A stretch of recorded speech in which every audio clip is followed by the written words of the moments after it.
સુરતમાં હવામાન વિભાગની આગાહી વચ્ચે ગઈકાલે સાંજે અચાનક વાતાવરણમાં મોટો પલટો જોવા મળ્યો હતો। સાંજે 7:30 થી 8 વાગ્યાના અરસામાં ફૂંકાયેલા અતિશય વેગીલા પવન અને ધૂળની ડમરીઓને કારણે સમગ્ર શહેરમાં અંધારપટ જેવો માહોલ સર્જાયો હતો।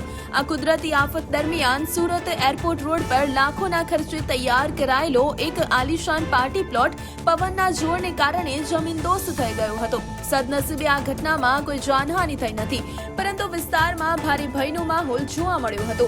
શહેરના અન્ય વિસ્તારોમાં પણ વાવાઝોડાએ તારાજી સર્જી હતી।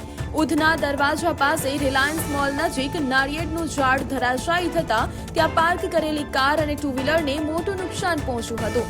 ધૂળના ઘોટાળા અને તોફાની પવનને કારણે ટુ વ્હીલર ચાલકો રસ્તાની સાઈડમાં ઊભા રહેવા મજબૂર બન્યા હતા। અચાનક આવેલા પરિવર્તનથી વાતાવરણમાં ઠંડક તો પ્રસરી છે, પરંતુ વરસાદની સ્પષ્ટ સંકેતો અને આકાશમાં ઘેરાયેલા વાદળોને જોતા લોકોમાં દહેશત પણ જોવા મળી હતી। આ સમગ્ર ઘટનાના વિડીયો હાલ સોશિયલ મીડિયામાં વાયરલ થઈ રહ્યા છે।